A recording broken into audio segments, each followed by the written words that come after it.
good evening to all of you. I am Siyanshu Budhia and I am going to be taking your first session of demos for the chapter 1 of your syllabus that is applicable for both tax students as well as the ATX students.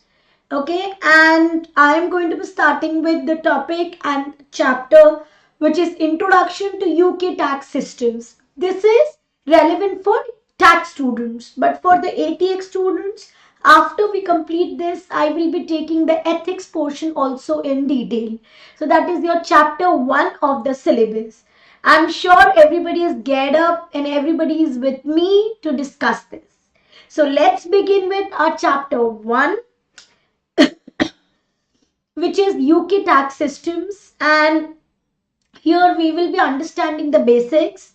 So the first point that comes into the mind of ATX students especially is, ma'am, do we need to understand the basics? Of course, yes. Okay, now in these videos, since I'm taking for both tax and ATX students, you find these basics to be explained in detail in a bit more way. In the classes, we will also cover the basics in our regular ATX classes as well.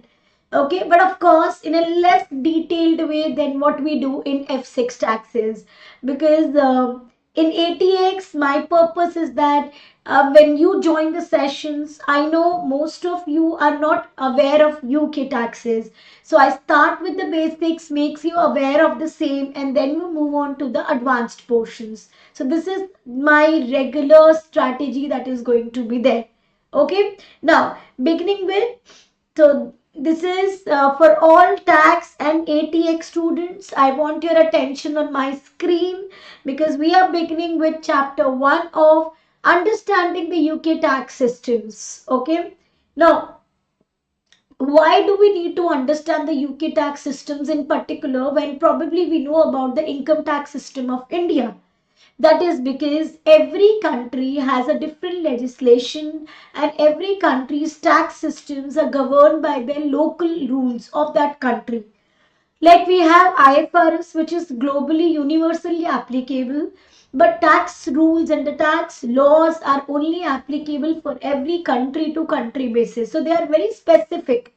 However, I would say that the advantage of UK taxes is that the economic European areas, right? The European economic areas, that is, we call it as EEA, that is covers majorly a lot of European countries that are also following the same tax structure like what is followed in UK, except for some changes. Okay, except for some changes, but then the basic tax structure is almost similar to UK tax structure, right? So then I think understanding UK tax structure and applying it to the EE zones is also, I mean, quite convenient while just making some changes. Anyways, coming back to this, so the first thing that we need to understand is who's the tax authority here.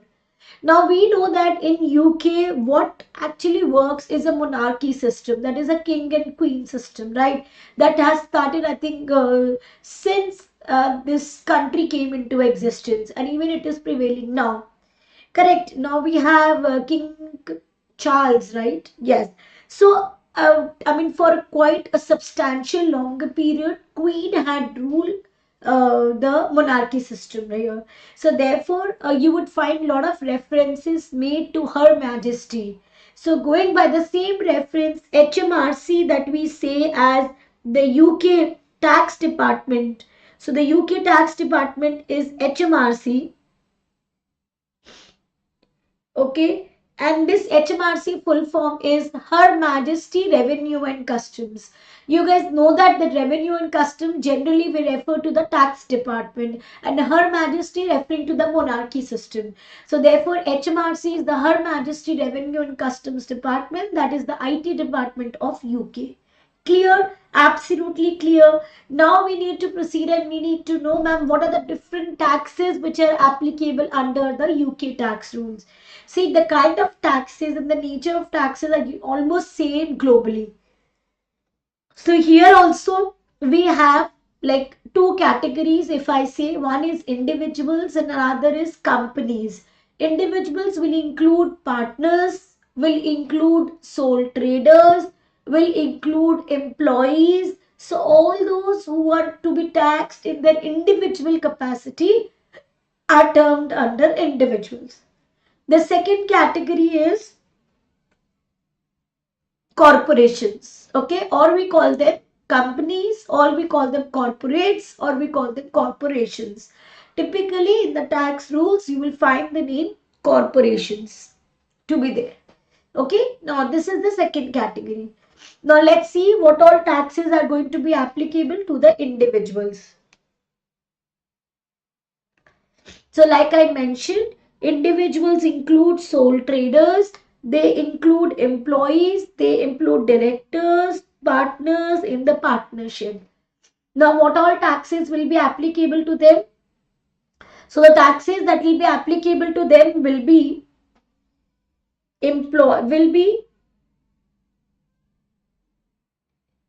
chargeable gain tax, inheritance tax, income tax. In fact, the employers will reduce pay on the income of the employees also. What is pay? Pay is the TDS that we call in India. In UK, we call them pay. Pay as you earn. Then we have capital gain tax. Then we have inheritance tax. Inheritance tax is the tax on the wealth that is being inherited by the taxpayer from another donor. That is, another person has transferred some assets to another person. So that we will understand in detail in the chapter. Okay, one more. For the employees as well as for the self-employed people, we have another tax-like structure, which is NIC. So NIC is the national insurance contributions that is made by employee, employers and the self-employed persons. That also we will study in detail. So typically what we have understood about individuals, the applicability is like number 1, NIC, number 2, tax on the income, that includes pay also, number 3, chargeable gain tax, and number 4, inheritance tax. Clear? When it comes to corporations, there is only one tax. Life is very easy, okay? And that is your corporation tax. Whether they are individual companies or the group of companies, we just have one applicability, and that is corporation tax. So for individuals, 4 types of tax. For corporations, 1 type of tax. There is one tax in addition to what we have discussed here for individuals and corporations, and that is value added tax. Just like you have GST in our country, we have for UK, we have VAT, value added tax. And that value added tax is to be borne by both individuals as well as corporations. So both individuals and corporations, they will be bearing the value added tax. Clear? Now, for understanding more about these taxes, first we need to understand the differentiations of the different categories of taxes. So, first differentiation of taxes is whether a tax is a direct tax or indirect tax.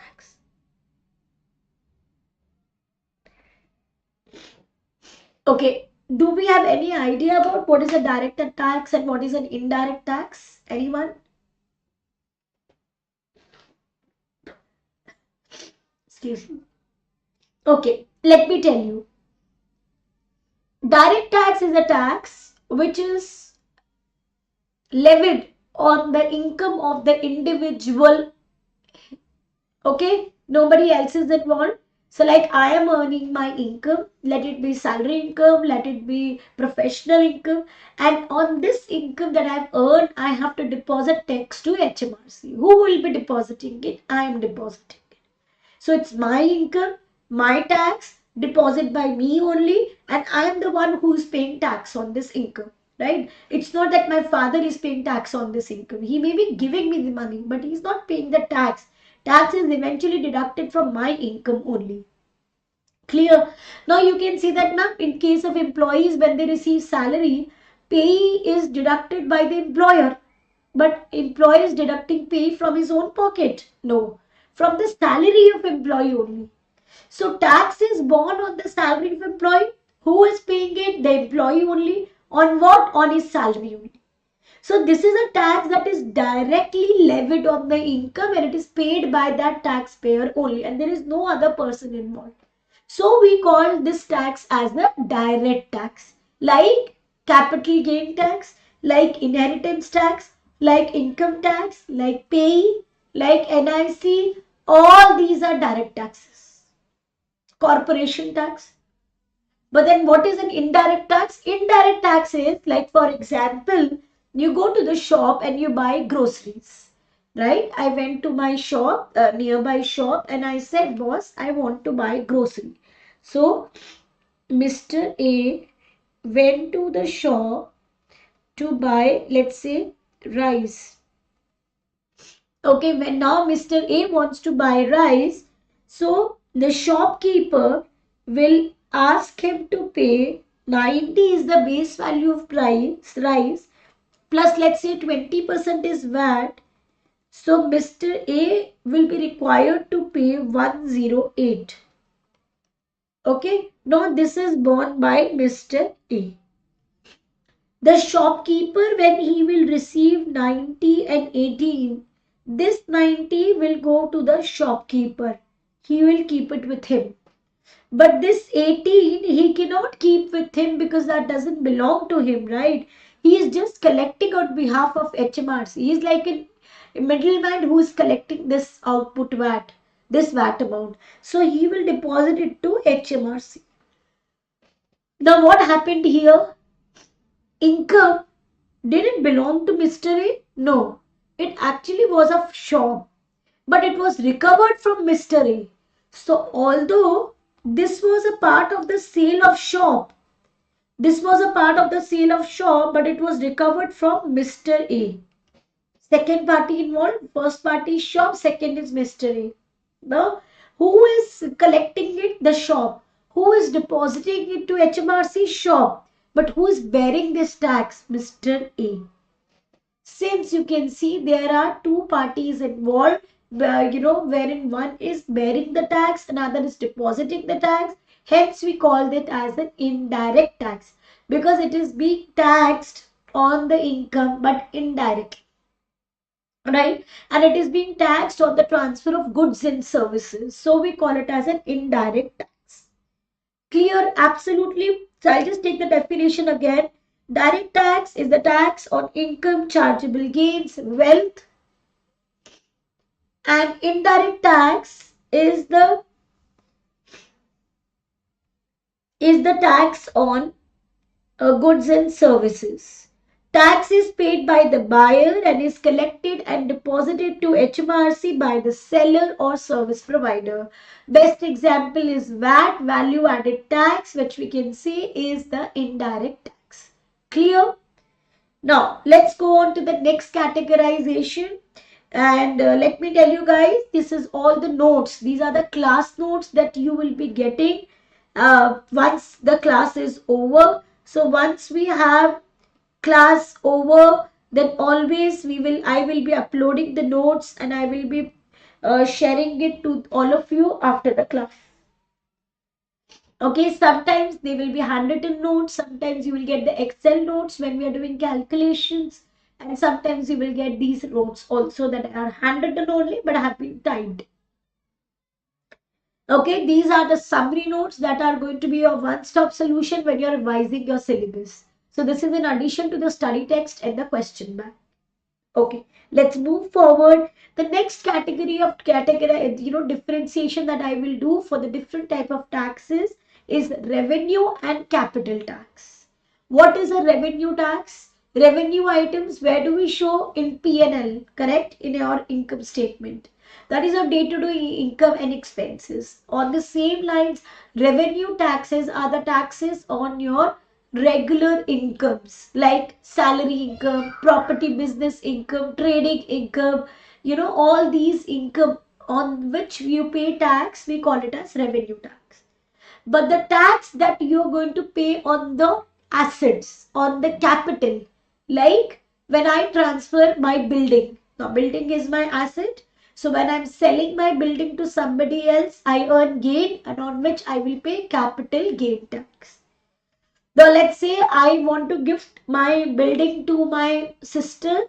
I'm gifting this asset to my sister. My sister is inheriting this asset, right? So she is on this transaction, inheritance tax will be applicable.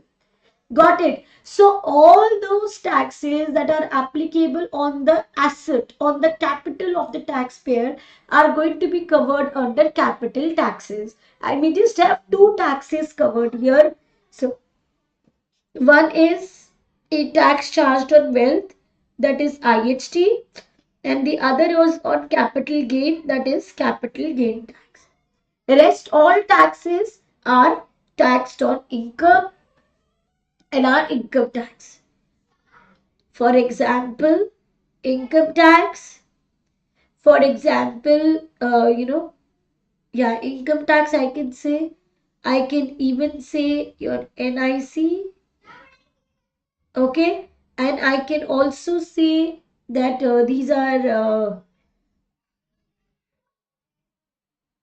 income tax and IC can be the best examples for it. Right? So I hope we are clear for the differentiation. So far we have covered the differentiation of what is, how do we defer indirect tax with an indirect tax, how do we defer a revenue tax with a capital tax. Clear? Now I come to one of the most important areas of your tax syllabus now, which is applicable again for the ATX as well. So whatever I'm discussing here for the taxes F6 is the same applicable for ATX P6 paper also. Okay, now here comes the question that ma'am, we are discussing taxes, right? Yes. But what about what is the tax year to be followed? What is the tax year? Okay, what tax year do we follow? So understand that normally we have financial year, right? In India, our tax year and financial year are same. Financial year starts from 1st April, let's say 2024 to 31st March 2025.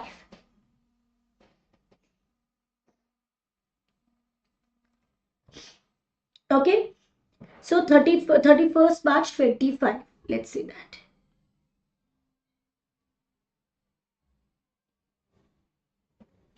Right. Now, do we follow financial year in UK also? No, we don't follow financial year as a tax year in UK. It is not applicable. However, for corporations, financial year is generally what is followed for the tax year. But when it comes to individuals, the tax year is separate, is different. So, what is the tax year when it comes to UK taxes? Tax year for UK taxes is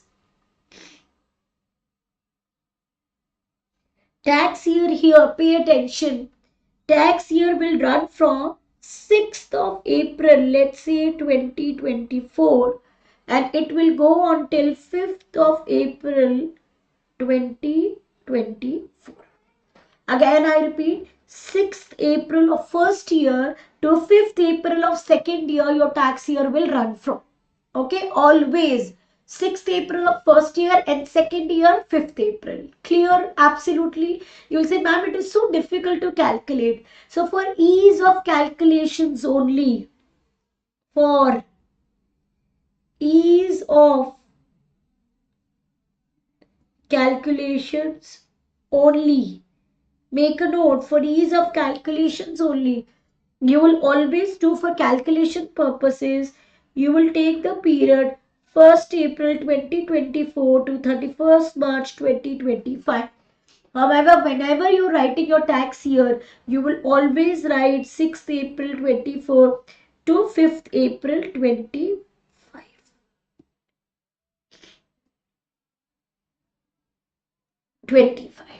Got it? Okay. And whenever you have to see whether a particular transaction will fall in the tax year or not, you will always see this date only, 6th April date only. Only when we do the calculations, so that we don't have to do it in the number of days, we will take the round of months. So therefore, I will take it from 1st April to 31st March, only calculation sake. But otherwise, when we are doing any date checking, any transaction checking, we will only follow the tax year, which is 6th April 24 to 5th April 25. How do we denote it as? We will always call it as, sorry, we will always call it as tax year 24-25. And what is relevant for you is, the questions will be set for your March 2026 exam attempt, that is by following tax year 24-25 only. Okay, tax year 24-25 will be applicable for you. Clear? Absolutely. Now let's have two more examples to understand. Let's say if I say my tax year is 23-24, that means it is starting on 6th April 23, it will end on 5th April 24. Clear? Absolutely. Now let's proceed further and let's understand that. Let's see the taxpayer has done the calculation of taxes. HMRC does not agree with it, and HMRC has raised a demand that whatever calculations you did and you deposited your return and maybe you're asking for refund, we don't agree by it. Okay, and HMRC, the assessing officer, has raised a demand notice on you. But let's say you don't agree with that demand notice. Of course, you will have somewhere to appeal against it. So then how would you appeal against it? The first step, generally a preferred approach, is going for a statutory review. We call it as a statutory review. What is a statutory review? Statutory review is your first step. What does this mean? This means you will say to the assessing officer that, look, you will say to the assessing officer that, look, to the HMRC, that let me first have the same order reviewed by another officer of the HMRC team. So that area, that jurisdiction, another assessing officer who is unconnected to this case, who is completely impartial to this case, will review this again. Okay. Sometimes when he reviews it, it may be that demand is quashed. Sometimes demand is reduced, but many times demand is same. If he has also worked out to be the demand to be the same and you don't agree by it, then you can go to the other appellate authorities. That is, then you can go to the lower tier tribunal, or we call it as the first level tribunal. Okay, wherein they are basically, tribunal means these are those courts that are specifically for income tax matters only, or not income tax necessarily, taxation matters only. They are the special courts for tax matters. So then we can go to the lower court first, okay, and then we can go to the upper court, upper tribunal, and then we can go to the high court and then Supreme Court. Once it passes through Supreme Court, it becomes a law, right? And I will also discuss about that law and other angles. But anyways, now we know that that we can appeal in the lower tier tribunal, and then we will go to the upper tier tribunal. We call it as a first tier or lower tribunals, and upper or second tier tribunals also.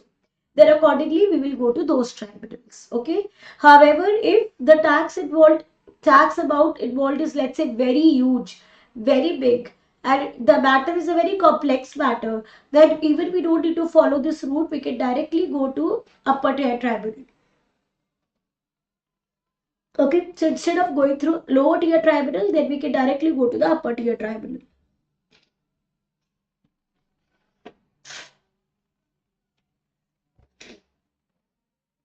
Generally, it is recommended by HMRC that if the tax involved is a direct tax, then ideally the taxpayer should first go to statutory review.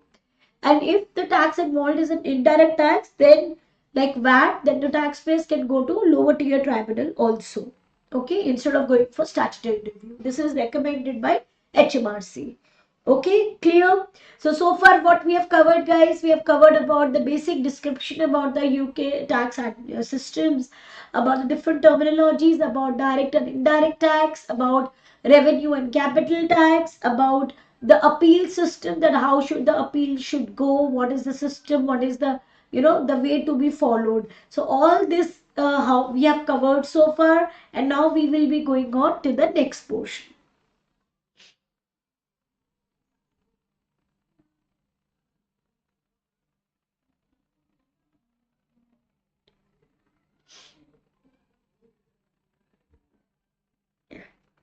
Guys, before I take up the next portion, I'll open the book. I will show you the book as well, where I merged the question bank. So in the class, you will get your book and your question bank separately. Okay, so I will just show you the book, and we will take uh, content from there also. This is the book that will be made available to you in the soft copy.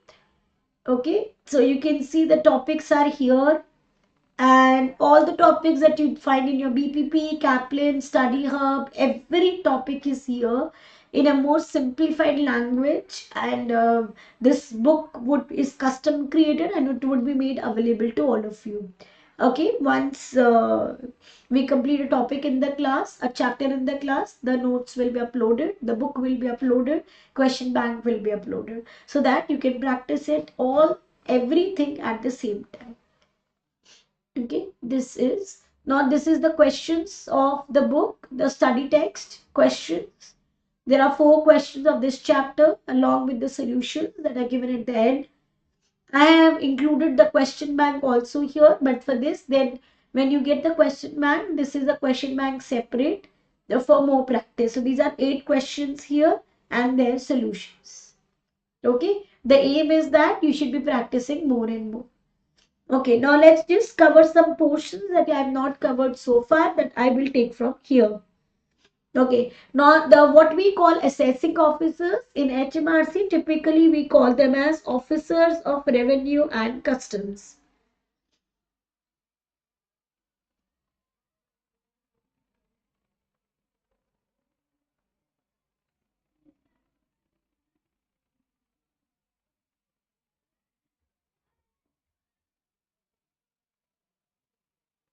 Okay, here I've given the brief definition also of what is an income tax, what is a CDT, what is an inheritance tax, that we have already covered in our, uh, in our discussion.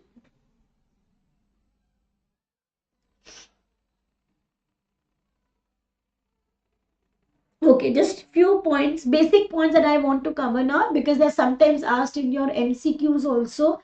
Not at all technical, but it is important for you to understand. Okay, now just understand that how do we create law? How a law gets created? First, when it is passed by the houses of the parliament, correct? Second, when it is passed by your Supreme Court. So like here, number 1, when your case law is there, that is case is being fought in the court and it is finally passed by the Supreme Court, then it becomes a law, and that has to be applied in the way. Then when parliament passes a bill, then it becomes a law. And then we have statutory instruments that basically says that already a law was in existence and now some ancillary points have been included in that, then that becomes a law that is given by HMRC. Okay, that basically explains how a law should be applied in the real practice. So that is given in your statutory legislations instruments. Okay, for me, very, very important to look at this point is that at least one finance act is enacted by parliament every year. You see in our country also that we have at least one finance act that is passed by the parliament every year. And it may just give you new rules, or it may update the existing rules also, that is also relevant. Okay, and that is applicable for the upcoming tax year. Now if the question says which finance act is applicable for you for your exams, it is Finance Act 24. Now that is going to be applicable for tax year 24-25.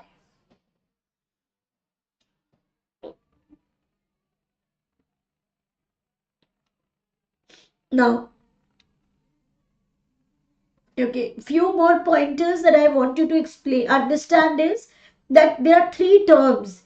Number 1 is statements of practice. Number 2 is extra statutory concessions. And number 3 is HMRC internal manuals. Statement of practice is nothing but It is it just shows the intent of HMRC, that how it is going to apply the taxes in a particular area. Like, how, so for example, if I give you uh, that the HMRC has a right to conduct assessments, right? That is like discovery assessments, for example, that it has a right to conduct raids and then, find out those what you call hidden documents, hidden gold, and all stuff, right? So this is within the powers of HMRC, and now HMRC has a right to determine how it wants to carry on that assessment. Okay, what will be procedures to be followed? So this all will be determined by laid down by HMRC. So this is statement of practice. Number two is extra statutory concession, that simply says, uh, uh, you know that is, sometimes HMRC gives relaxation in some tax laws. For example, if the entities are settled in the special economic zones, and these zones are only created so that the area development takes place. Now, if the companies which are there in that SCZ, they have been given very strict tax rules to be followed, which becomes a penalizing fact for them, and due to which they may refrain from setting their companies in that SCZ, right? So for that purposes, the income tax rules are very relaxed over there, right? So that they don't become strict and adherence to them doesn't become a challenge. This is known as extra statutory concession, that is extra discounts, extra benefits, extra reliefs are being offered. That HMRC internal manuals, that simply says, they are like the internal documents of HMRC. Like every company has a policy and it has got its internal policies. On the same line, HMRC has its internal manuals, internal rules, regulations, and the other, detailed pointers are given by them for the staff to have better understanding of the law. And what if they get stuck somewhere? So in order to guide them in a better way, they have their internal manuals, just like any other company. Got it? Just like any other company. The focus point is,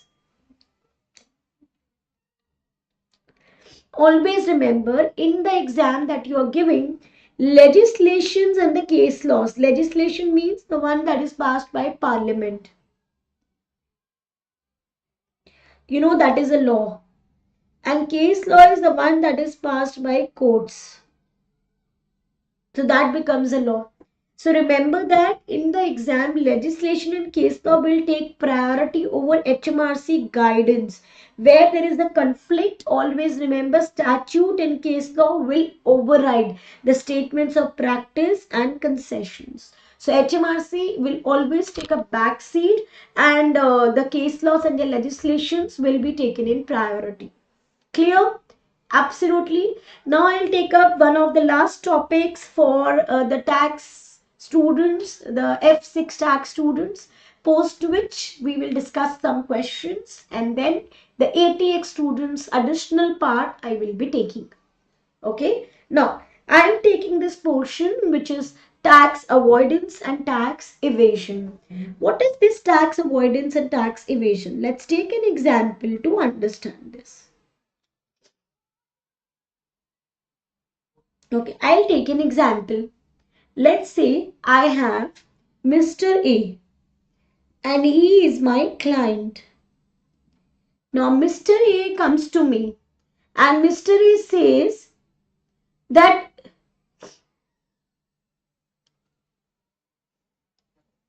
ma'am, I really want to reduce my taxes. Okay, I really want that you get my tax reduced. So, Mr. A approaches me and comes to me and says, ma'am, I want to reduce my tax.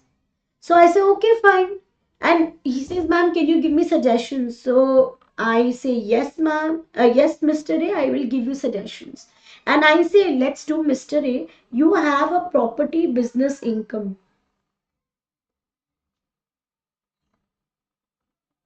of 30,000. Okay, 30,000 pounds. So I say that, Mr. A, let's do one thing. Let's omit it. Let's omit it from the books, from the income records. Because I say that who will look into your records, no? So I say, okay, HMRC, we don't look, don't worry, you'll just omit it. Remove the invoice, just omit it. So this is one recommendation that I give to Mr. A. Second, again, Mr. A comes to me, okay, after some time, and he is my client. He says, ma'am, I want to reduce tax, but then, I become a very better person. And I say that, okay, Mr. A, you want to reduce your tax? Don't worry, I will help you reduce it. So I recommend him that, okay, that you have a property business income. He says, yes, ma'am. So I say that against that property business income, let's adjust your repairs and maintenance expenses. So Mr. A says, ma'am, are they allowed? I say, yes, yes, they are definitely. Excuse me.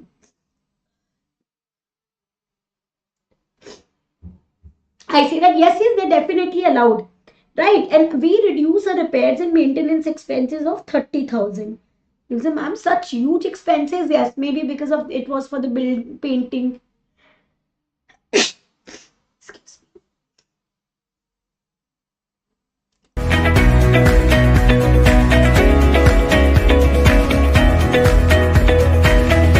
Sorry. Okay, so now I say that yes, yes, it is allowed, maybe because it was for the painting expenses and all. So 30,000 I reduce from there, and the remaining income we put to tax. Now, can you see the difference in the two approaches? In the first approach, I said that Mr. A, don't show your 30,000 income. Just remove it from the books so that there will be less income, less taxes. In the second case, I have told Mr. A that, look, Mr. A, you will have some expenses to be allowed, and I will reduce these expenses, and they are allowed by HMRC. And so you will have a reduced income. In both the cases, income got reduced by 30,000. But then one of this approach is not recommended by HMRC. Any guess which approach is not recommended by HMRC? Which approach do you think is not correct, is absolutely wrong, and should not be followed?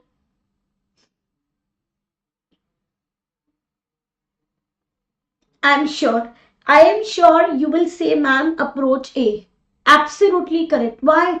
Here also we are trying to reduce tax, but I am here trying to omit income. I am trying to hide the income, and which is not legal, it is illegal. So this way of reducing the tax by adopting illegal means is known as tax evasion. So this is a tax evasion wherein you try to reduce tax by illegally doing ways. And in the second case, I am trying to reduce tax by doing proper planning. So this is known as tax avoidance. Tax avoidance means reduction in tax liabilities by following the legal ways of reducing it. That is by absolutely following those rules and regulations that are allowed and that are, permitted by HMRC. So is tax avoidance legal? Yes. Does HMRC allow it? Yes.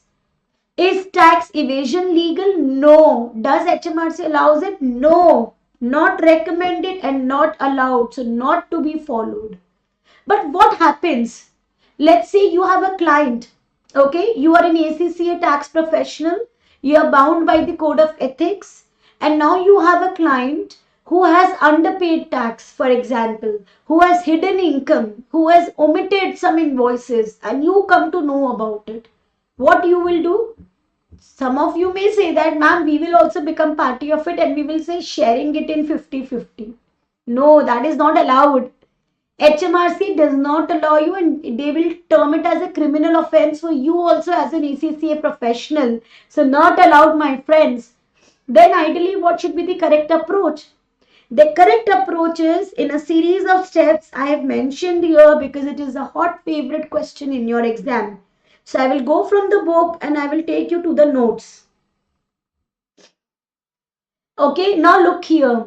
In case if you find that your client is hiding income, is showing underpaid tax, okay, is not paying tax to the full, but is underpaying the tax, then what you should do as an ACCA professional? Then, as an ACCA professional, it is your duty to follow these 4 steps in the same sequence. And I'm telling you, this is a hot favorite topic for your exam. 2 marks MCQ is definitely tested from this area. Okay, so now what are the steps to be followed? Step 1. You will do all the ways to convince the client, to persuade the client, to tell him that, look, what you are doing is wrong. So please don't underpay the tax. Pay your taxes in full. Don't hide the income. Show complete income in the return to HMRC and do all the corrections. So you try to persuade him, you try to convince the client to do everything right and do all the corrections. Okay, and do the disclosure of full information, to do the disclosure of full information of the income in the return. Okay, so you did all the steps, but then second step, client says I will not do any corrections. Okay, client says I will not undertake the advice as suggested by you as an ACCA professional in step 1. So if client is refraining from showing the full income or disclosing the full income in the return, as well as showing the full, paying the full taxes in the return, then it is your duty as a tax professional to step down, to resign from that services and intimate the client that you are no longer going to work for him. Resign. Okay, no longer you will be a party of this errors or the mistakes that is to be committed. Next, step 3. So what we did, step 1, persuading the client or convincing the client that, look boss, please do the corrections. Okay, show full income in your return. Not done. Step 2, client says, I'm not going to disclose full information. I'm not going to pay full tax. Client is saying he will not follow what you have advised him in step 1.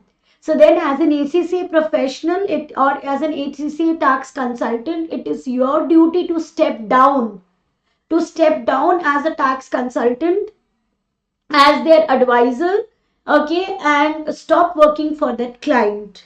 Number 3, then as the professional, you will inform HMRC that you have resigned from the client services, you are no longer working for the client. Okay, it is your duty to inform HMRC that you have resigned from the client services and you're no longer working for the client. However, now comes the most important point. You will not disclose without disclosing the reason for the same to HMRC. So you will tell HMRC that you are no longer working for the client, but you will not disclose the reason for the same, that why you are not working for the client. Okay, why you have resigned from the services. You will not give a reason for the same, but you will just inform HMRC simply that you are no longer working for that client. Now step 4 is, now you have informed HMRC you're no longer working for the client, but you have not given the reason for the same. So you need to give the reason to somebody, right? Otherwise, how would the government know that he is evading tax? So then you will prepare a money laundering report. A money laundering report will be prepared by the tax professional, that is the ACCA, and will be submitted to the money laundering officer of the firm where the ACCA is a partner or is working. So that money laundering officer will receive the report and then he will submit it to the crime investigation authority of the country. Okay, but let's say if the taxpayer is a sole practitioner or he does not have a money laundering officer in the firm, then he will submit the report to crime investigation authority of the country. Okay, compulsory. Now, not giving it directly to HMRC, but routing it through crime investigation authority of the country. Now, next, in continuation to it, let's say if any third party or the client is made aware of the fact that a money laundering report is submitted, then it will be termed as tipping off by the client, tipping off, and which is a criminal offense. So if it discloses about the money laundering report to the client or any third party, then the professional will be charged with a criminal offense of tipping off. So please remember these 4 steps to be followed in the same sequence if there is any tax evasion by the client. Number 1, try to persuade the client or convince the client to do full disclosure of income in the tax returns. Number 2, if the client does not agree to the suggestions given, then the ACCA professional should refrain from acting for the client and should step down and resign from the services. Number 3, inform HMRC of the resignation, however, of the cessation of duties, however, no reason should be given for the same. Number 4, money laundering report should be prepared and submitted to the money laundering officer of the firm, or in case of a sole practitioner, then it should be submitted to the crime investigation authority of the country. If the client or any third party is made aware of this money laundering report, then the professional will be charged with a criminal offense of tipping off. Clear? Absolutely crystal clear. Any confusions, you can put it in the chat box. And let's take more portions from the book.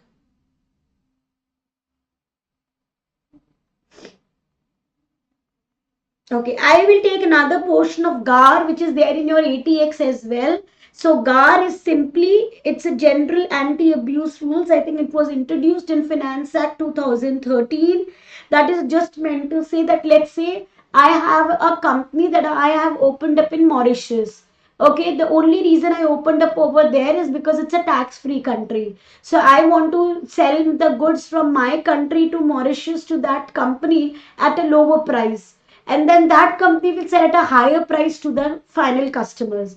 Why we have done this arrangement? So that we have to pay lower taxes. So this is a tax evasion, because ideally the entity here should have sold at the normal market price and not at the lower prices, right? So this is a tax evasion, and this is a kind of a avoidance scheme that has been entered into by the company so that it can avoid taxes, right? Or that individual to avoid tax, to evade tax. So therefore these are known as tax avoidance schemes, and they are not approved by HMRC. So if any taxpayer becomes a party to these kind of schemes which is not approved by HMRC, then they are going to be subject to heavy penalties, tax rates, criminal offenses, everything will apply. So this is what your general anti-abuse rules talks about. So general anti-abuse rules says that there has to be, it applies to those arrangements that cannot reasonably regarded as a reasonable course of action, which is not your regular commercial activity or the bona fide activity. The purpose here is to evade tax, and therefore HMRC has laid down very stringent rules here so that these can be avoided simply. Okay, so that these can be avoided, right? I hope I'm clear till this point. Okay, now one thing, please understand that the responsibility of filing the return, disclosing the income is always on the taxpayer and never on the tax professional. Okay, so it's always the responsibility of the taxpayer himself only and not of the accountant. Be very clear about it. Now the government enters into double taxation agreements with the different countries. Although in your tax and ATX both ways we are not required to know about which country has what kind of arrangement, but in ATX we do talk about the double taxation relief that we will study in detail when the topics comes in, right? DTR we will study in ATX. Okay, so that's all for your UK tax first chapter. Let's give a quick recap of what we have covered under the UK tax rules in your chapter 1. We understood about how a typical UK tax system looks like, what is the role of HMRC, and what is direct and indirect tax, what are revenue and capital taxes, how an appeal can be filed, what is a tax year in UK tax, then how a rule can be made, how a statute is created, then what is the difference between tax evasion and tax avoidance, and if there is a tax evasion by the client, then what are the steps to be taken by the accountant as per the ACCA ethics, right? And this is the summary of all things that we covered here. This is the study text that is going to be made available to all of you, once the you enroll for the classes, and the notes are also going to be given to. These are like the summary notes from where we just revised the portions and discussed it. Now I will take up some questions so that it will reaffirm the point that we are absolutely clear with whatever we have studied today. Okay, so let's quickly have a look at it. Let's take up some questions, and then there are bank questions that you will try at home. The following acts have been committed in the course of business of one of your clients. The following acts have been committed. What are these acts? Let's look at this. Action 1. A customer invoice was omitted from accounting records. It was omitted from accounting records in order to push it into the taxable profits of the next year. So the intention was very clear that even though it is taxed now, but we will put it to tax in the next year. So is this correct approach? No, right? So this is definitely tax evasion, because the intention is to move it to the next year. Maybe we are expecting lower taxes in the next year. However, since this is the income of the current year, it should be put to tax in the current year only. So this is where it is wrong. Let's look at the next point. The next action. Action number 2 is the client decided to gift an asset to their spouse. Okay, now one thing I would just like to clarify here, that although we have not covered capital gain tax, when we will cover it, we will understand it in detail. When a gift is made or an asset is transferred, capital asset, okay, when a capital asset is transferred from,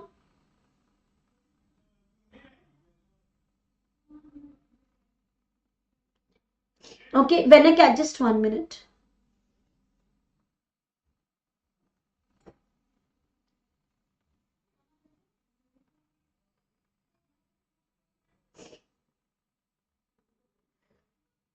Yeah, when a capital asset is transferred from one spouse, from one spouse to another,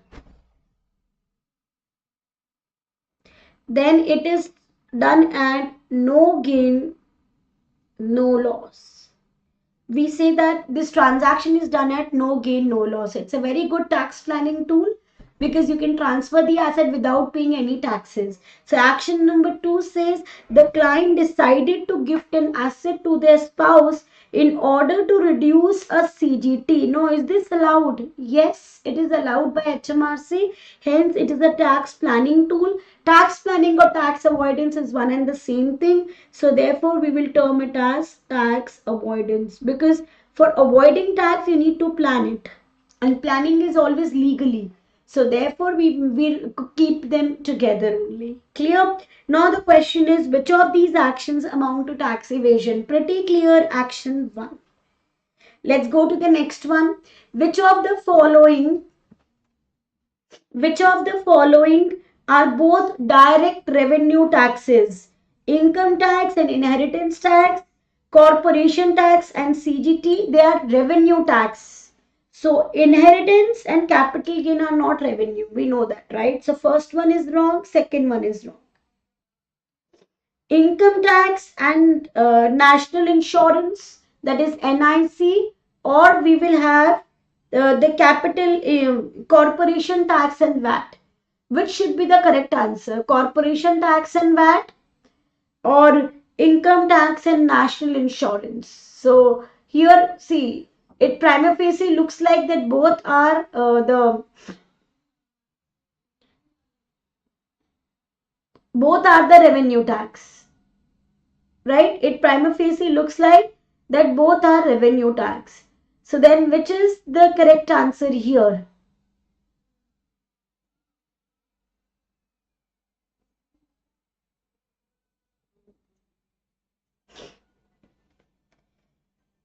Think.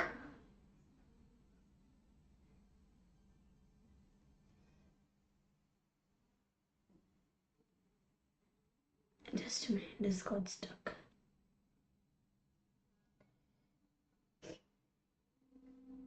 So the correct answer is income tax and national insurance. Okay, it is the revenue tax. Why corporation tax is not a revenue tax? Because corporation tax is a tax that is paid on the capital gain transfers also.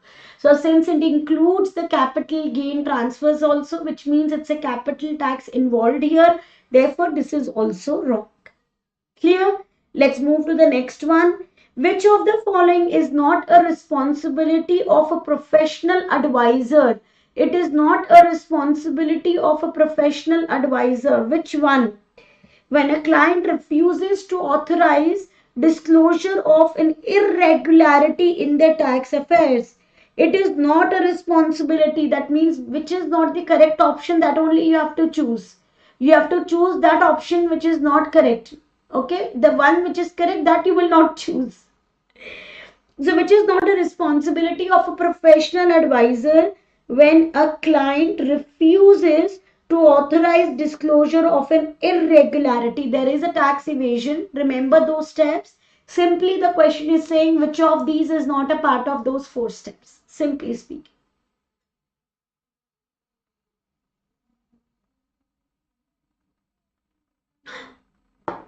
Now, first is advise the clients that they are no longer acting for them. I think this is correct, right? So this is not the correct option because we want not a responsibility. Notify HMRC of why they have ceased to act for the client. Why? Without giving the reasons we say, right? So is why the correct answer? No. So far it looks to me correct because it is not a responsibility to give the reason. So therefore it is the correct answer. But let's see others also. Consider whether any report is required under the money laundering regulations. Absolutely correct. If it is required, then we need to present. So it is also correct. I mean, it is a responsibility. Since the question is not a responsibility, hence it is wrong. Respond in a professionally appropriate manner to any professional clearance letter. I mean, this is a responsibility. So hence this is also wrong. So the correct answer is second one because it says you have to give the reason to HMRC also. And giving a reason to HMRC is never a responsibility. Okay. Now moving forward, which of the following statement is correct? Tax avoidance is illegal. No, tax avoidance is legal. So this is wrong. I will not even read it in full. Tax avoidance is legal. Right. Tax evasion is illegal. Absolutely correct. Let's look at the next one. Tax avoidance and tax evasion are both illegal. Wrong. Tax avoidance and tax evasion are both legal. Wrong. So the correct answer is B. Now, did you see how I solve this question? So this is how you will be solving in the exam also. Even if I think second is correct, but still I will read third and fourth because sometimes our understanding may be a bit different. So instead of being just overconfident and stopping at option number 2, I will always read all the 4 options. In exam also, you will read the questions in full. So all the tax students, you can leave at this point because now the ATX students, I am going to be covering some portions that is only applicable to you and which is basically governing for ethics. So all these portions that we covered for tax, this is going to be applicable for you. But apart from this, additional portion is ethics that I'm going to cover now. Okay. And also we will look at one of the questions as to how your exam questions look like and how our reasoning, how we will be resolving them, how we will be answering them, and how we will be scoring marks for them. So let's move on to the ATX topic.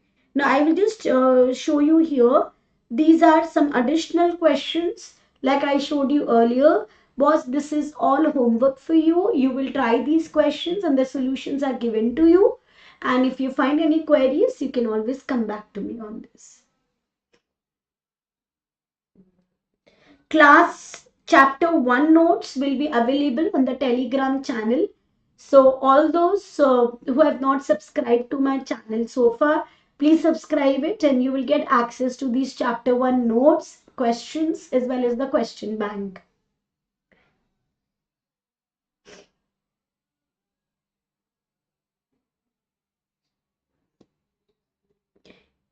Now, here I discuss the ethics portions for ATX students. Let's just have a 5 minutes break and then we begin with this.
So let's continue here, and we are discussing about handling the ethics part in your ACCA ATX exam.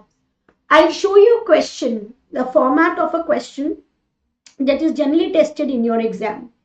So you know that in your ACCA ATX exams, as we have discussed in the batch details as well as the orientation session, in case if you have not seen, please go and check that video that has been already uploaded on my channel.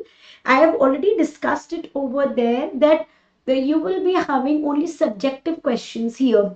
So when we have only subjective questions in ACCA, like you can see in your ATX subject, as you can see here, your ethics part is always tested in question 1.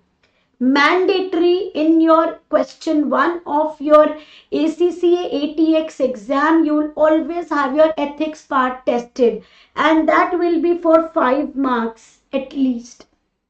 So now here I have given certain questions, and you can see here these extracts are asked here, that is tested on your ethics part. So right now what we have studied for UK tax, in addition to it I'll discuss about the ethics part, so that we will be able to handle these kind of questions, and today only you will prepare for your 5 marks of your exam. So day 1 and you are done with 5 marks.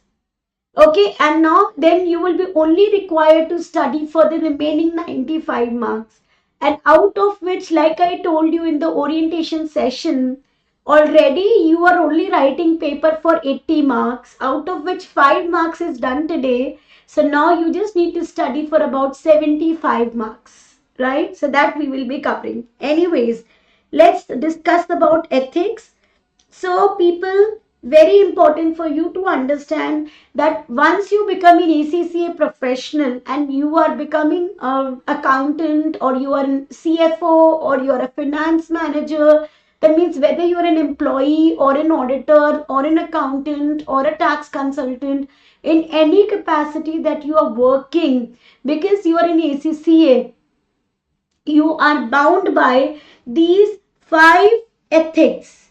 You are bound by these 5 ethics. And which are these 5 ethics that is bounding you? Okay, that is number 1, principle of integrity. Number 2, principle of objectivity. Number 3, principle of professional competence and due care. Number 4, confidentiality. And number 5, professional behavior. Let's discuss them one by one. What do we mean by integrity? Integrity is a trait. Okay, when I say that this tax accountant is carrying the trait of integrity, that means he is being honest in his dealings, he is honest in his approach. So integrity is having 2 traits, honesty and straightforwardness. That is, for example, that is if the business is having 4 divisions, one of the division is not doing great, then we are showing the information as it is. We are not doing any window dressing. We are not trying to merge it with other division and then show it as a that the business is doing great in all the areas. Okay, so we are showing the data in the way that it is desired to be shown. We are not trying to manipulate it. We are not trying to artificially increase the profits. Okay, so no such thing is done. That means as a tax accountant, we are straightforward and honest in all the professional dealings, because of course here we're not talking about any professional personal relationship. It's all professional relationship. So that means the work that you're doing it in the most honest way and the diligent way that you're requested to do. The next is objectivity. Objectivity means what? Don't we say that the person is very objective in the approach? That means impartial. He is free of biasness. So when a judge passes the order, we all expect him to be very objective in the approach. In the same way, when there is an ACCA accountant, it is expected that he is going to be acting very objectively. That means he is going to be free from any biasness. He is not having any conflict of interest. Conflict of interest may be like, for example, a lawyer is representing both husband and wife in a divorce case. So that's a straightforward conflict of interest, right? In a property dealing matter, we are doing the calculations from the point of view of both father and son. It's a conflict of interest. Let's say when the matter is still in dispute. So then these kind of conflict of interest, the ACCA refrains to enter into. He is very objective in the approach. That means he's very unbiased, not partial. Okay, he is impartial, free from bias, free from conflict of interest, and is not putting any undue influence on, let's say, other accountant also. For example, many times it will be given in the question that there is a financial controller and he has instructed accountant to manipulate the accounts in a particular way. That means accountant is under influence, right? He's not acting in an objective way because he is under undue pressure and undue influence. Maybe that his job may be, lost. He may be just fired, right? So he should not be under any undue influence, any undue reliance on any individuals, organizations, or technology. That means he should be completely having the freedom, independence, and free from any kind of biasness or any kind of influences. Clear? Remember this example for objectivity. Number third is confidentiality. Confidentiality means what? That let's say you're working for a client, you're expected that you cannot share that information with anybody else. For example, I remember when I was working for Deloitte and I was doing a lot of companies audits, I used to sign the confidentiality form wherein I cannot reveal those information that I find in the course of the audit to even my family members. First, they were all listed companies. Second, I'm bound by the confidentiality agreement. Okay, so whereby I cannot reveal this information to any of my family members, my friends, my office colleagues, nobody. We are bound by this confidentiality. Got it? That means, even confidentiality will apply. Let's say you are working as an accountant firm for the client. Now that client has no longer reappointed you and they're appointing a new firm. Let's say the new firm comes to you and asks, can you please tell us what is the reason, why did you leave working for that client, and what were your findings for that client? You have left that job, you're no longer working for that client, but then still you are bound by the principle of confidentiality. You will have to take the permission from the client and ask them that, look, this new accountant is asking for these questions, can I give them the data? Client says no, then you cannot give the data. You are bound by these principles of confidentiality. Okay, and you're required to keep the company's data, the client data, the data that you have, your working papers, all that working that you have done for at least a period of 5 years. For at least a period of 5 years, you will have to keep the client data. Okay, you cannot just destroy it like that, because confidentiality rules bound you to have that data with you. Okay, now, so confidentiality, like I told you, for your professional and business relationships, now you need to maintain this. Fourth, ethics. So we have covered integrity, we have covered objectivity, we have covered confidentiality. The fourth ethics is the professional competence in due care. Okay, now let me take an example. You have been hired as a financial controller, but you don't know anything beyond your 12th standard.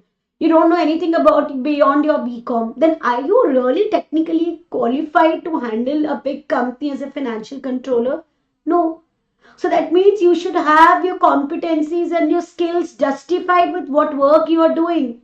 Now, let's say you became an ACCA 20 years back, and since then you never opened the books, you never looked at the changes, and you're still having the 20-year-old rules applicable with you.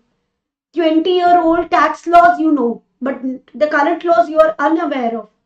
Are you professionally competent to handle the office position? Then no, because you have not upgraded yourself, you have not upskill yourself, which is the basic requirement when you do your, when you are handling any office and any job of importance, any office of importance. So professional competence in due care simply means having the required set of skills, And apart from that, you have to act diligently and you have to act always in accordance with the applicable laws and the standards. So you have to be in line with what is, the applicable laws and the current laws and the standards. You have to be in line with them.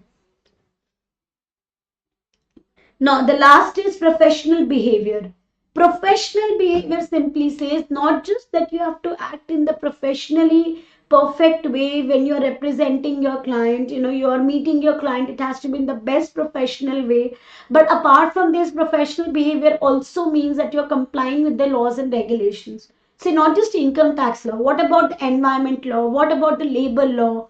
So that has also to be followed. That means you have to comply with the relevant laws and regulations. For example, labor laws, environment laws, etc. Also, you cannot do anything that will bring discredit to the profession. Like, for example, you have been caught accepting bribe from the accountant. Now, is this going to bring discredit to the profession? Of course. It is going to be discredit to the profession. Like what happened in Satyam scandal. The accountants, they were charged with a lot of offenses and it really brought discredit to the accounting profession. So that is, if it is done, it is completely non-professional behavior. Clear? So let's revise these 5 ethics, guys. Number 1, integrity. Integrity means to be honest and straightforward. Number 2, objectivity. To be free from conflicts of interest and biasness. Number 3, professional competence and due care. That means to be updated with the current technology and the current rules, regulations, standards. To be professionally competent, to be having the skill sets that is needed. Number 4, confidentiality, that is uh, only sharing the information that is allowed to be shared by the client. Otherwise, you're not allowed to share information with anybody. Number 5, professional behavior, not to bring any discredit to the profession. Having the levels of professional responsibility maintained as is given to you by the public in the public interest, and then complying with the laws and regulations whatever is applicable to the entity. Clear? You follow this and we say the 5 ethics are followed. Okay, I'll just take few more portions, then we go to the book, we discuss more portions and we do questions. Okay, let's say if there is a conflict of interest arising, let's say that you're representing incidentally both husband and wife, then in that case what you should do in a divorce case, for example, or let's say there is a capital asset to transfer case and it is disputed and you are representing both the buyer and the seller. So you cannot act as an accountant then to both the conflicting parties. However, you may if they allow you. So whenever there is a conflict of interest arises, okay, then it is your duty to approach both the parties, inform them that look, you are acting for both of them. Is it okay with them? If they are comfortable, if they are okay, then you will continue to act. However, if generally they will not be comfortable. So, however, if they have a concern and they have apprehensions for it, so then you would stop acting for one of them or both of them, and then you will only act for one of them only or none of them. Clear? Now, let's say if there is a conflict of interest arises that poses a threat to the fundamental principles of ethics, the 5 ethics, then if you cannot reduce that conflict of interest, you cannot eliminate that conflict of interest, so then it's better to refrain from that engagement and give your resignation or don't accept that engagement. Okay, for example, I think one of the examples can be when you want to resign from such engagements would be that let's say that you are an accountant and the client is your family friends, okay, Now, since you are representing that family friend and you are doing working for them, not, it is not something that you can eliminate. You cannot reduce it. So it's better you don't work for them, because there will always be conflict of interest that will there, and that will pose lot of the lot of principles to be not followed, or breach the lot of principles of ethics will be breached, like integrity can be breached, like objectivity can be breached. So it's better then to stop working for them and do not represent that client and simply reject that appointment given to you. Simple. Okay. Now second, like I gave you the example of confidentiality. Let's say the ex accountants, they are there, and they are also bound by the principle of confidentiality, and the new accountants, they approach ex accountant and they want some information from the ex accountant regarding the client. Even though the ex accountants are not working for the client, but they are still bound by the principle of confidentiality. So they will go to the client and they will ask for approval. If the client approves them that, look, you can share your information now, so then they will share the information. Otherwise they will say, no, we cannot share any information with you. In which case the new accountant should not accept the appointment, because if ex accountants are not sharing the information, that means there is something that is question mark for them. So in which situations they should simply say no to this assignment and they should not accept this appointment. Going forward, however, then does HMRC allow, then let's say I am doing an audit of a client in agricultural sector. I have got another agriculture sector client to work on. So can I use the experience of my agricultural client with, for the other agricultural client that I'm working on? Okay, or let's take another example. If I am working for Reliance industry, Reliance, that Geo. If I'm an accountant for the Geo and I've been approached by Airtel to do their work as well, then even though I'm bound by the principle of confidentiality, I will not reveal anything for Geo to Airtel. I will not do any revealing. But then can I work for Airtel? Yes.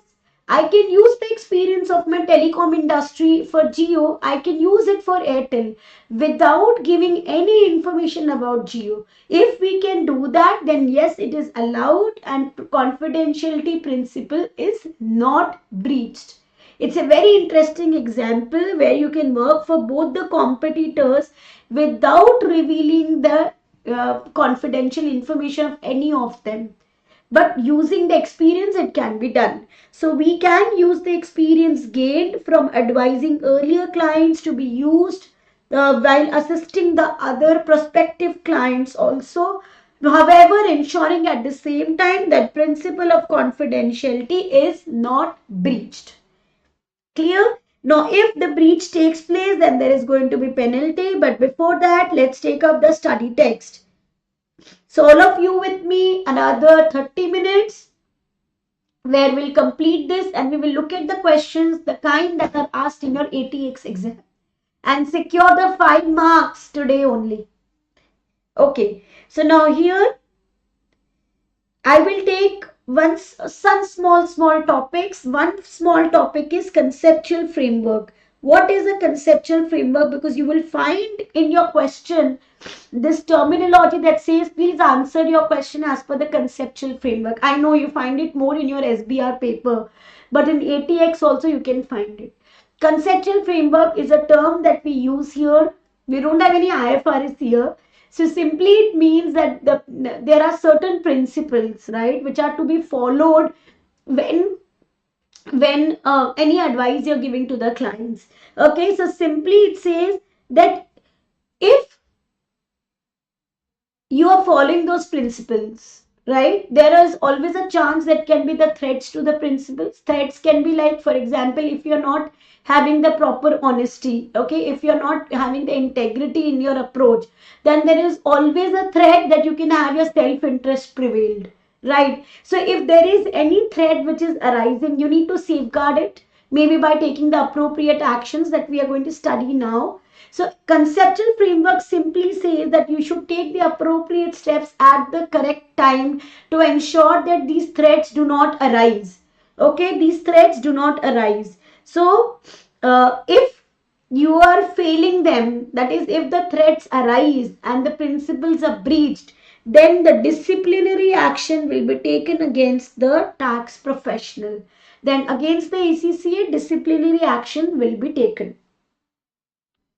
So simply conceptual framework is a principle based approach. You know, there is one rule based approach also, like US GAAP, like IFRS, like the tax rules. It is a principle based approach that says rules and laws are given to you. Now you have to interpret it, use your judgment, and make sure that the rules and regulations are followed in the best way for the client. There are no threats to the breach of principles that are here. Okay, now few exam tips I have given. One of the exam tip is always structure your ethics answers around the steps, like first identify the threats or identify which principles are breached. Evaluate it. What is the effect of that breach? Address the threats and reference the reasonable and the informed third party test to secure professional marks. So if you want to secure your professional marks, so 10 marks of section A, make sure that you follow these steps. Okay, so identify the threats. Okay, then evaluate the threats and then suggest, see which threats, which principles are breached, due to which threats have arisen, what are the safeguard steps that can be taken to mitigate these risks. Simply you complete these steps and then you give this information to the third party, which is given to you in the question, the case study. Do all these relations and you secure your 10 marks for your skills easily. Okay, now there are certain situations. I was telling you that ideally the information is confidential, should not be revealed, should not be discussed. Absolutely correct. We should not discuss any confidential information to anybody without the permission of the client. Absolutely correct. Also, we cannot use that information for our own benefit or for the benefit of any third party, giving them money, receiving them money, and then giving them information. Not allowed. But then, are there any situations where we can share this confidential information? Yes. Number one, when it is allowed by law. Let's say there has been ED raid, there has been IT raid, and now you have to give that information. So you are bound by that. Now you will have to give it. There are certain other circumstances, like there's a quality audit and you have to discuss about the nature of the product, the expenses that have arisen on the repairs and maintenance. So yes, you have to give that information. So here, even though not by law, but it is your professional duty to disclose such information. So when you have a professional duty, when you are required by law, or when the law permits you, and also your client authorizes you that yes, you can disclose the information, then only you will disclose. Apart from these three cases, you will not do any disclosure of confidential information. Okay, few examples of conflict of interest I have given here, like acting for both the spouses or civil partners in the settlement of their relationships, like divorce cases, acting for the company and its director both in case of disputes, acting for both buyer and seller in case of sale of a business or sale of an asset. We have already discussed that. Now, this is very important, that what can be the safeguards in place. What can be the safeguards in place? Safeguards that can be in place. Okay, and first of all, we need to understand what are safeguards. Safeguards are like the precautionary measures. Okay, the preventive measures, so that the threats are not there only, the principles are not breached only. So what are those safeguards? The safeguards are, number one, informing the relevant parties that there is a conflict of interest. So you please tell us, are you okay with this or not? If not, then either we will not work for both of them or we will just work for one of them. Number two, the use of separate engagement teams. That says, let's say I was working with Deloitte and I had multiple teams in my entity. Okay, and I really did not know which all entity come in. The teams were working in the same client. On the same client, we used to have 5 different teams working for 5 different work, but none of them knew what work each of the other is doing. Okay, that is a level of confidentiality is to be maintained. So safeguard is that we can have multiple separate engagement teams with a confidentiality form, to be signed by all of them so that no data is exchanged. Plus, it is to be ensured that data is not exchanged between them, and there is another team that reviews that all the work is done in completely impartial way.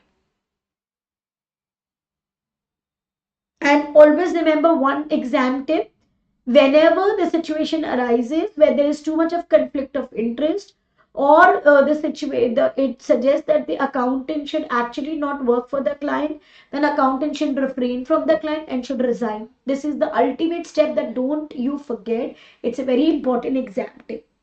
So now in ethics questions, always your approach will be, I've given you the approach here: identify the conflict, explain the threat, apply the safeguards as we have discussed, and you can have your own safeguards also. Okay, the answers that you can create yourself is also welcome. And conclude whether to accept or resign, referring to the fundamental principles. Okay, whether we should accept it or we should resign it, the appointment. Accordingly, that it will be a concluding point. Okay, going forward.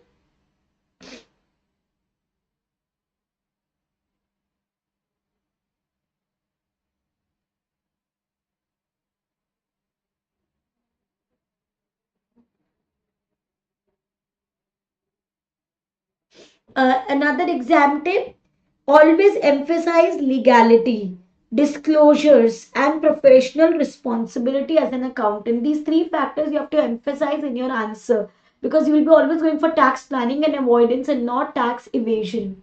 Okay, and also the disclosure of the information as a tax professional is the duty. Okay, next. So, when you're discussing the tax planning questions, ensure that you are clearly discussing about tax evasion and tax avoidance, because these are going to carry separate marks. So, don't lose these marks in the exam. Okay, now a few pointers, that is when you have a prospective client. Ideally, what are the steps to be followed before you accept that prospective client? Number one, there has to be uh, number one point: when you are deciding to whether to accept the new client or you are not, or to reject the new client, you should have first prima facie evidence to see whether there is any threat to the fundamental principles or not. Let's say that you want to, you've got a client request, and then you got to know that he has got some underworld connections. Now that means he's certainly not doing things in a legal way. So then you should stop, even looking to look down further into that client work only and stop there only. So if there is a by default fundamental threat, to the fundamental principles, stop there only. If there is any information that gives you this emphasis or this basis, that's this prospective client is already involved in some tax evasion activities or tax avoidance schemes, that we say in the GAR one that I discussed, no, that Mauritius one schemes. So if he is already involved in those kind of manipulative schemes, like the Ketan Mehta scandal was there, right? So if he is already involved in all these schemes, then boss, step one only, say bye bye to that client and stop working for that client. Step two, there has to be required skill set, professional competence, and due care. Expertise should be there before you finalize your client. So the team should have the required expertise with them, experience with them. Number three, all the safeguards must be in place.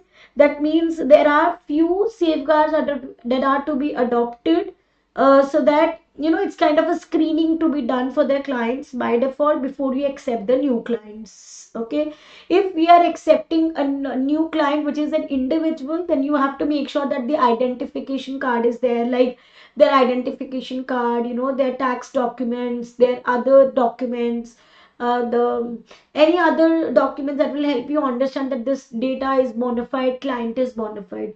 Likewise, for a company, we need to know their company registration number, their address, the details of their company directors, shareholders on the member, the book, members of the book, that book of members record, you can get that. Okay, and what whoever individuals details is given there, like the shareholders and directors, they have to be again bona fide. So that means the individuals are not fictitious, not fake, they are bona fide. All this to be justified. So third is identification of the background screening. Third is background screening that is to be done. This is very important from your answering point of view in exam. Background screening and all these questions are very much asked in the exam. That is why I've given you these steps. That when you're going for a prospective client, what are the steps to be followed? The acceptance of the new client to ensure that the threat of fundamental principle is is what you call is removed from step one only. Then step two is there has to be required expertise. Number three, all the safeguards are in place. Number four, background screening. Okay, and number fifth, previous professional advisors that we have discussed. Okay, so if they are not giving the information, if there are very restrictions as given by the client, so then we'll stop working for the client and will not accept the engagement.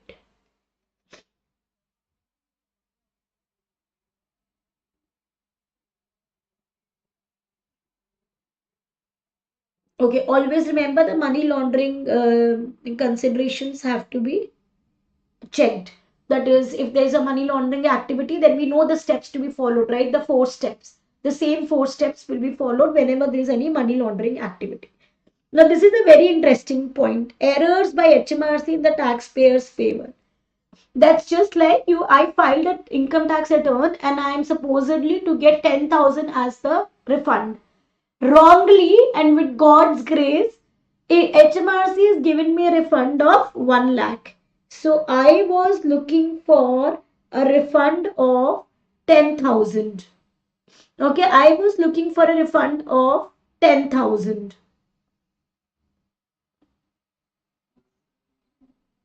pound. But HMRC gave pound, sorry,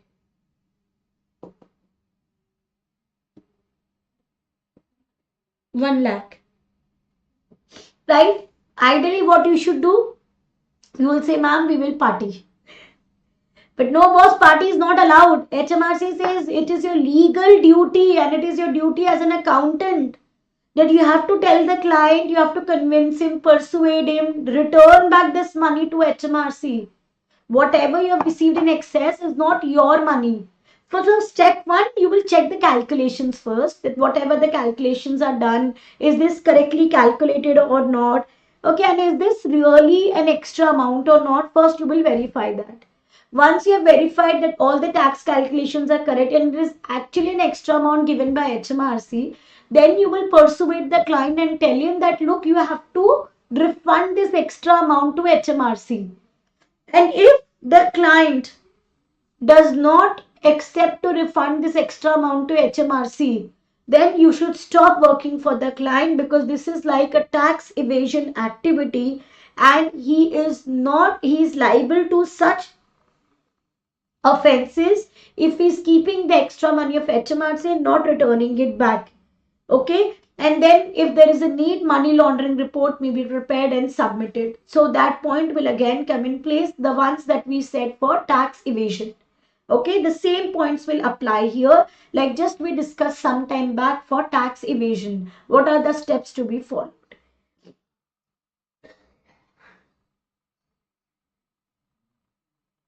This we have done. Yeah, now I'll come to the penalties, the almost the last portion of your ATX chapter 1 that we have covered in detail here. Like when I come to tax avoidance schemes, I told you tax avoidance schemes are those schemes which are generally promoted by the promoters to ensure that there are extended reliefs, more benefits given to the taxpayers, and the schemes should generally be approved by HMRC. They only become tax avoidance schemes when they are not approved by HMRC or or not all tax avoidance schemes are illegal. They only become illegal when they are not informed to HMRC. So it's the duty of both the promoter as well as the taxpayer to HMR to inform HMRC that look, there is a tax avoidance scheme that we have entered into. Tax avoidance scheme can be like I told you, where we transfer, where the client has entered into let's say of setting a company in a tax-free country, and the purpose of setting a company in a tax-free country is to transfer tax. Let's say if he is doing a bona fide transaction, that is, he is actually transferring the goods from UK to that country, to Mauritius, at the arm's length price, then this tax avoidance schemes will not be troubling for the HMRC.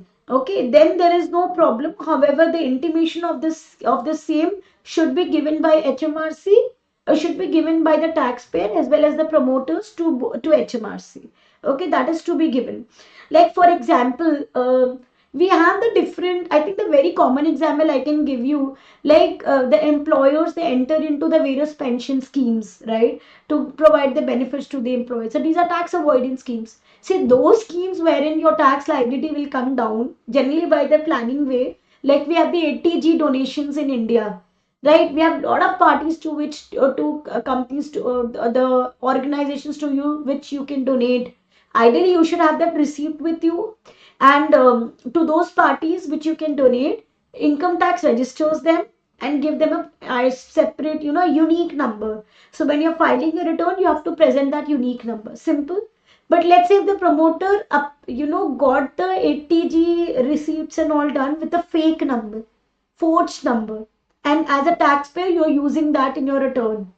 So then HMRC says it's a tax avoidance scheme, and then you will be liable to penalties because you are actually subscribed to a wrong scheme. So both promoter and taxpayer, it's their duty to notify HMRC whenever you enter into a tax avoidance scheme, because they're very important schemes, right? This will really affect the overall tax collections, and I think overall taxability of the individuals, and hence it is very very essential to be taken seriously.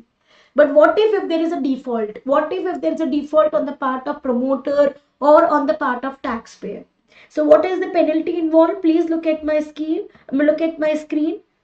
In case if there is a direct tax avoidance schemes that is affecting your income tax, NIC, capital gain tax, corporation tax, inheritance tax, or stamp tax. Stamp tax is only applicable for ATX. Okay.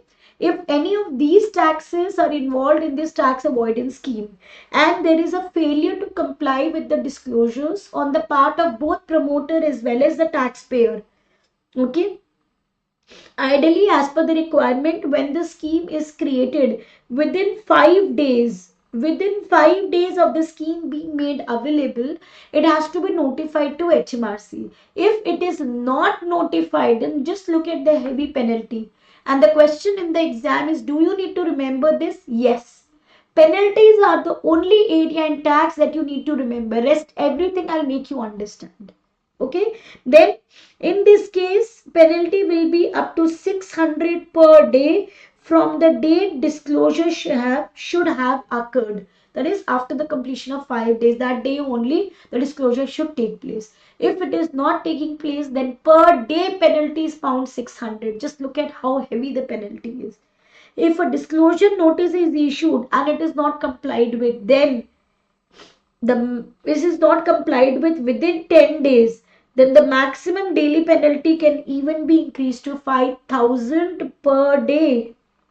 Instead of 600 per day, it can be even increased to 5,000 per day if there was a notice issued and it has not been replied back, or reverted back within 10 days. Then a daily penalty of up to 5,000 per day can also be there.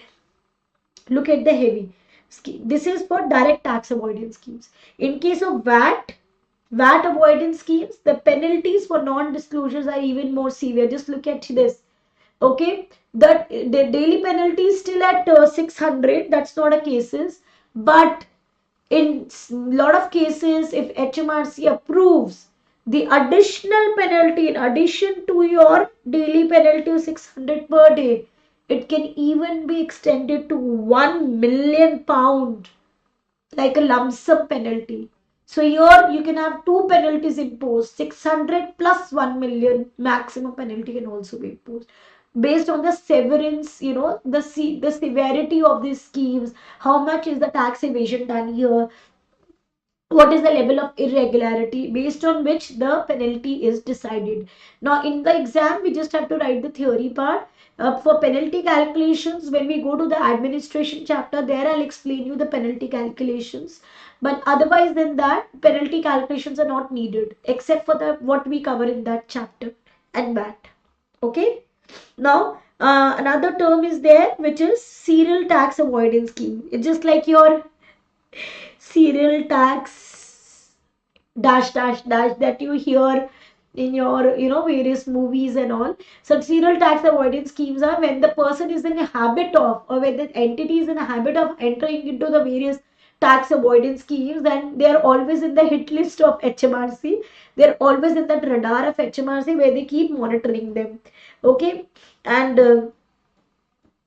in case if they are regular in evading the taxes and undertaking the schemes which is not acceptable by HMRC, then they may give rise to very lot of heavy penalties by HMRC also, and HMRC can also publish their details on the website. So for ATX you're required to know about all this theoretically and not practically. I hope we are absolutely crystal clear with these tax avoidance schemes, with the ways that what should be the steps done when there is a prospective client, when there are what are the five basic principles of ethics, what happens if they are breached, what is the correct the safeguards to be adopted. All this we have covered here. Now, in case if you have any questions and queries, you can always come back to me in the next session. You can drop your queries in the comment section, and you can reach out to me also on my number. Okay, and you can, I mean, reach out to me through my LinkedIn, and you can connect to me on my Insta profile, through my Insta page, on my Telegram channel. This notes of chapter 1 for both ATX and tax will be uploaded on my Telegram channel. So in case if you want to have access to these notes, then please subscribe to my channel and get the content from there free. Okay, let's look at one question to have absolutely comfort over how to handle these type of questions in the exam. Okay, so let's just have one question to understand this. You have acted for Robin. Maybe two questions we can just take so that we know how to write about them. Now today I'm not discussing the way that you should be writing your answers in the desired format. Here also it is not given. Okay, but in your ACCA ATX exams, your format is very important when you're tested for communication skills. So as we will progress in the syllabus, I will show you the format and we will start writing answer in that format only. Now, first question. You have acted for Robinet Limited for several years and also for the three directors and shareholders Rob, Ben, and Nick. Okay, so you have acted for the client as well as for the three directors Rob, Ben, and Nick. Recently, Rob has had a disagreement with Ben and Nick over the direction of the company. So there is a conflict of interest. Definitely, I can see there is a conflict of interest. Explain the safeguards that you would have put in place when you started to act for both the company and its directors or shareholders. Number two, outline the ethical issues that have now arisen and the action that should be taken. This is for 3 marks, this is for 2 marks, total 5 marks. So let's see how we'll be handling the 5 marks. I give you a minute, just read it again.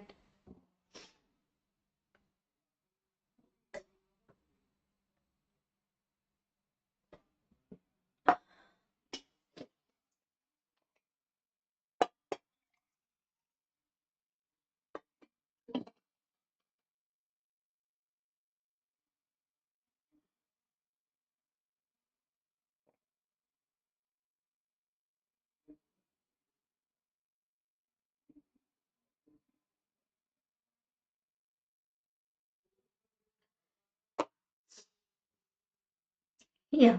So how should we be answering him? First is for safeguards and it's for 3 marks. At least three important pointers should be given.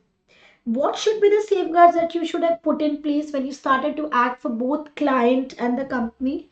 Number one, in order to ensure that there is no conflict of interest, both clients, all the directors, shareholders, and the company should have been informed of acting for all of them and obtaining the consent from them to ensure that this can be allowed. Okay, this can be permitted. However, till there was no disagreement, there was no problem in acting for all four of them. Till there was no disagreement, because probably the Rob, Ben, and Nick and the company matters would not have interfered with each other, right? So there was no problem in acting for the client. However, as a safeguard measure, it's better to ensure that there is no conflict of interest and a consent is obtained from all the parties. Okay. Uh, Next, yeah, I think I've given you 3 points. One is consent. One is there was no reason to believe that their conflict happened, and number three, even I can give. I think it is okay.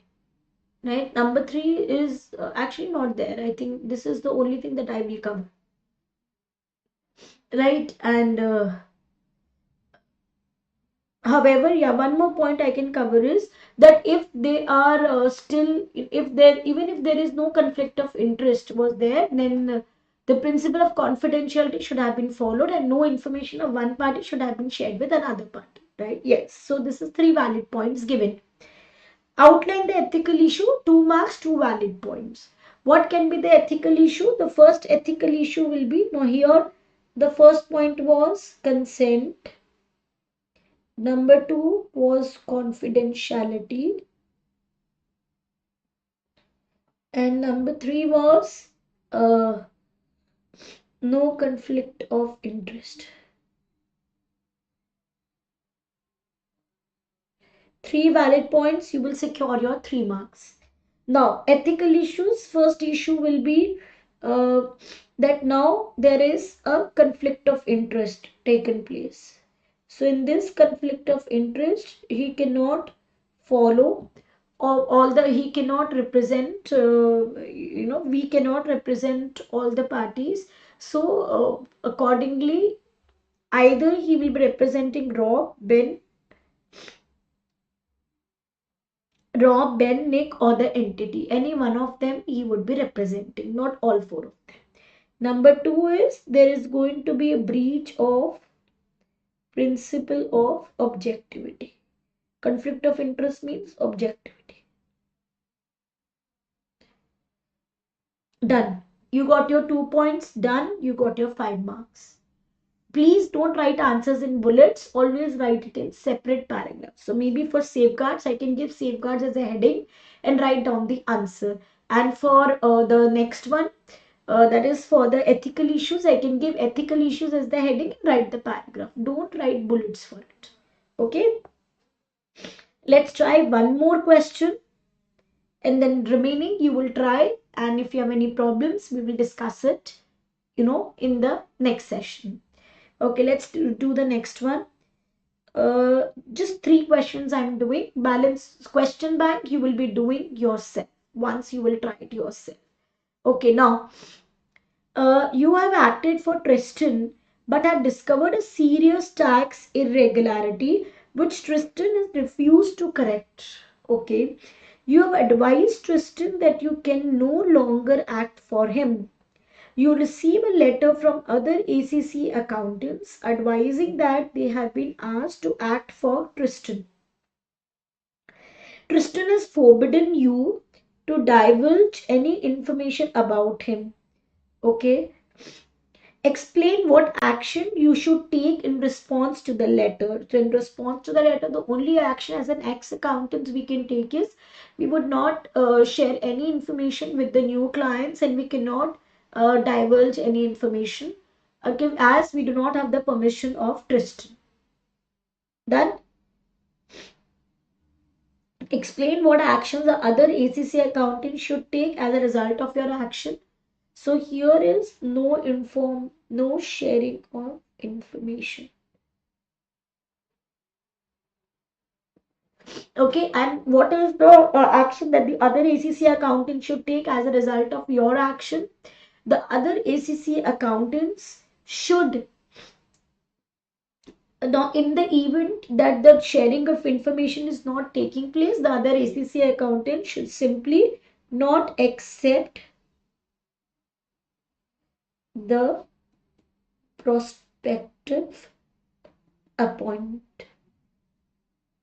They should simply reject it and they should not accept it because they have restriction on the information. Simply, they have reservation. They will inform Tristan about the same. Done. I know it is not for 5 marks, it's for 1 and 1, 2 marks, but you've secured 2 marks. Now, the third one. You are a tax manager, okay? You are a tax manager in a firm of accountants. You are preparing the tax return for Sonia, and amongst the papers, you find a bank statement for a new account resulting in interest of 2,500 in the tax year. Sanya says that the interest should not be put on her tax return. You have advised her that it should be included in her tax return. Sanya doesn't want to show this interest. Outline the actions that you should take if Sonia continues to refuse to allow you to put the interest on a tax return. The 4 steps. In case if Sonia continues to refuse to allow you to show interest in a return, first step is persuade or convince Sonia to ensure that she shows the full disclosure of income by including the interest of 2,500 in the return. First step is persuasion.